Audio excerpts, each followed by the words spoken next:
Hey y'all, it's Ross and I'm at my kitchen. This is where I cook my meals, prepare my meals, and of course, eat my meals. And today I wanted to bring you some exciting applications of what I believe is the over-the-top smoothie. I call it over-the-top because it's what I eat many times for breakfast. Somebody asked me the other day, what do you eat for breakfast? And I said, simply, I'm on the go doing lots of things, but one thing I would strongly recommend is the over-the-top smoothie. You may call it ultimate smoothie. So without further delay, let's get back and try to make this smoothie, shall we?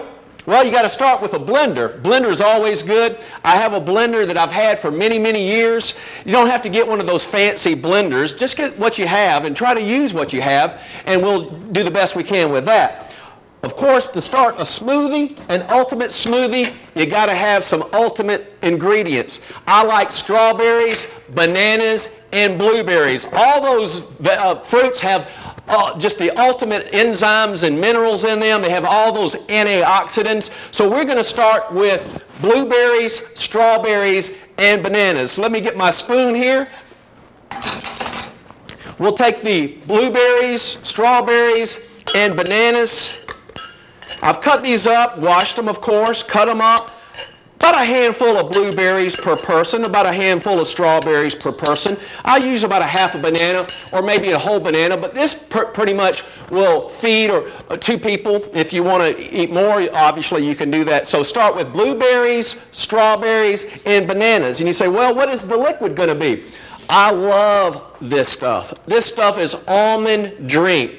It's made by Blue Diamond, and it's just a wonderful way to add the ingredients and the liquid that you need to get that blender going, because without the liquid, your blender is going to have a tendency to stall out. So almond drink is the way to go. I don't do dairy anymore. I used to drink a lot of milk, high in fat, high in saturated fat. This has no cholesterol and no fat in it. So I put about a half a cup of the almond drink. And what I like to do now is see where I am with it. You don't want it too thick, and you don't want it too thin. Oh, look at the color. The color is starting to come alive. You've got that blueberry and that strawberry. I mean, my mouth is watering already. I mean, what more can you say? And you say, what now? Well, there's a couple other ingredients that I like to add. Almonds, raw almonds, not roasted almonds, not almonds that have been toasted, but raw almonds. This will give it the body it needs. I do about a handful, and don't worry about if it's gritty. I like a little grit in my smoothie. I like a little bit of crunch to the smoothie. It makes it interesting for me. If you don't like the grit or the crunchiness of your smoothie, you can obviously blend it more, but I like to leave a little bit of that grit in it. It's good. And that's going to take a little bit of time, pardon the noise, but you know, you got to make noise to do smoothies. And I can hear the almonds. You hear them crunching down. A lot of times you want to stop your blender, let the almonds come down to the bottom, and turn it back on again. That's the next step. The other step I like to do, and you may say, well, I thought you were using all those fresh ingredients. Well, yeah, I like to use fresh when I can. I have a fresh pineapple here I plan on using tomorrow. It's not quite ripe enough to use for this smoothie. The next best thing is frozen pineapple chunks. You know why I like it? Because you can let these pineapple chunks act as ice to cool down the smoothie. I mean, I love that. You don't have to use ice cubes that have dirty ice in it. You can use actual pineapple that has all that coldness in it. So, as you put the pineapple in, what do you want to do? Well, you want to go ahead and do the blender again. This is going to be, my mouth is watering already. This is over-the-top smoothie. Did I say that already? Yeah, I sure did. Oh, I can hear the pineapple chunks, and I can hear the almond chunks already in there. So, you can relax with the smoothie. You might want to add a little bit of almonds if it's not thick enough, or you may want to add a couple more chunks of pineapple. But this smoothie is going to be cold to the taste, so let's see what happens.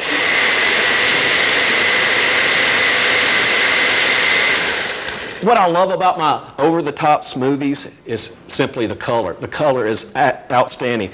And you say, well, how can I make my smoothie a little bit more healthy? Look it up on Google. It'll tell you all about what flax oil and its ingredients and its properties are. But this flax oil, add just a couple tablespoons of it. It will add the healthy part of this smoothie. Just a couple little tablespoons. You always have to put it in the refrigerator because you don't want it to spoil. Flax oil is what I use. And believe it or not, I'm almost through with the over-the-top smoothie. Want to blend that?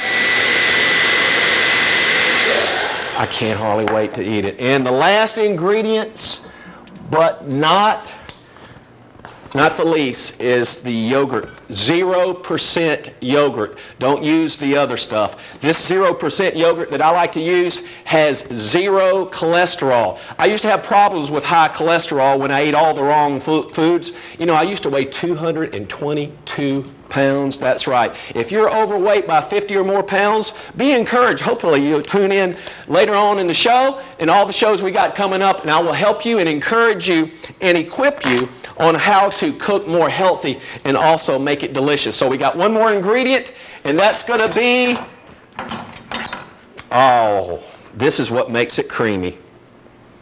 Creamy, creamy, and now I'm almost done with my ultimate smoothie. Look how it starts to cream up. How beautiful is that? I told you it was going to be an ultimate smoothie. It's actually over the top. You can call it ultimate because it's that, or you can call it over the top, or you can call it just whatever you want, but the key ingredient is your time and your effort to put the kind of ingredients you need to. In the morning when you get up out of your shower, this makes a perfect breakfast. And I'll show you what I'm going to, I'll show you what I'm going to do now. I put a glass, oh, it's so cold, in the freezer. Watch this. Watch this, y'all. My. Look at that. How good does that look? I mean, look at this. Look at the color. Look at the texture. Most importantly, it doesn't just look good. It's delicious. And not just delicious, it's absolutely perfect for your body. Your body is going to thank you for putting this type of food in your body. Let's see how it tastes. My. I think that's one of the best smoothies I've ever made. If you want to impress your guest, and this is maybe an after dinner treat or dessert, you can use it for that. Put a little of the yogurt, not whipped cream. Don't use that whipped cream. Not put that whipped cream down. Use the yogurt. It's the same texture, looks the same, acts the same, but it's so much better for you. I used to eat all that stuff when I was overweight and out of shape, but now I have alternatives and replacements for stuff I used to do. Put some yogurt on top, and nope, one more thing. I chopped up some walnuts, and if you really want to impress your guest, put walnuts on top. Look how beautiful that is. And when you taste it, you know where it came from because you prepared it, and that's the best thing. Man, it's better than I thought it was. It's even so thick I can use a spoon. So, hopefully I've helped you to make the over-the-top smoothie. Doesn't take much. It just takes a little preparation. When you can, the pineapple chunks that gave it the coldness is so delicious because it's like it's been in an ice chest. So, hope to see you down the road somewhere. Hopefully this encourages you to make over-the-top smoothies. Certainly it's been over the top for me preparing it. So until next time, hope to see you down the road somewhere. Until then, talk to you soon.